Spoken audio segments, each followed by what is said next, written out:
Hi guys, so this is just a quick video on how to make a silicone mould for a protein or energy bar.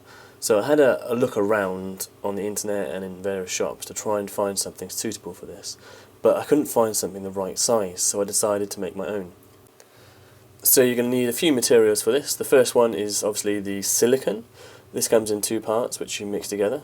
You're going to need an item to make your mould from, and I've chosen a Trek bar because it's exactly the right size for what I want. You're going to need an item to make your mould in. I've chosen a cardboard box which is slightly bigger than my Trek bar, and you're going to need a plastic spoon and container which you're going to use to mix your silicone together, and that you don't mind throwing away at the end because it's going to make a big mess.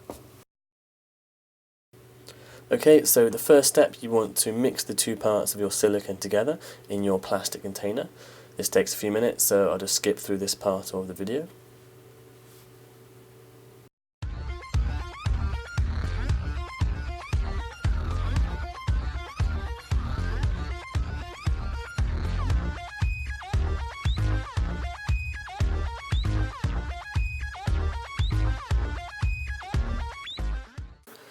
Once the silicone is in your plastic container, you want to mix it together, but rather than actually mixing, you want to fold it to try and eliminate any air or bubbles in the mixture.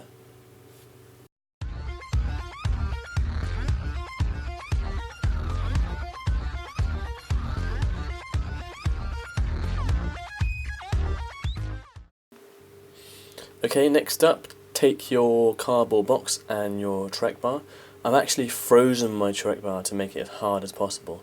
I don't want it crumbling up or breaking when I'm trying to make the mould out of it.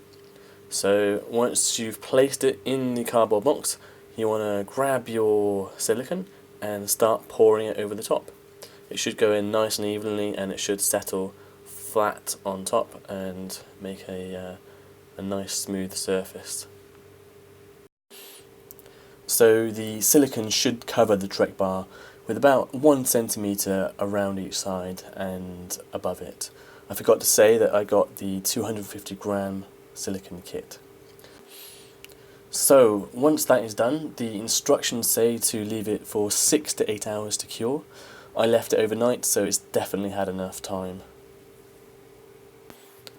So the next stage is to now remove the cardboard, the really fun bits where you get to see what the mould looks like.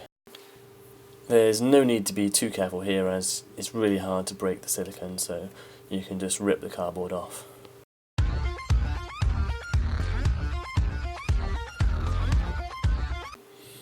Okay, so you can see I came across a slight issue once I finished removing my cardboard.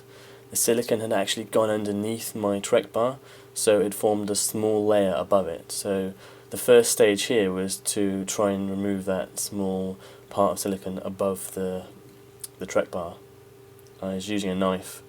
I started with a table knife, but you'll see in a couple of seconds it wasn't quite sharp enough, so I switched just to a slightly sharper knife to try and score out the sides there.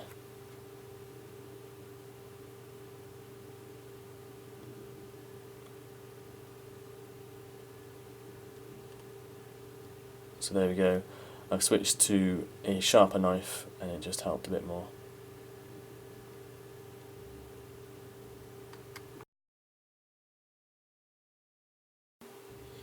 So once I removed the silicone from the top of the Trek bar, I can just remove it as normal, push it out.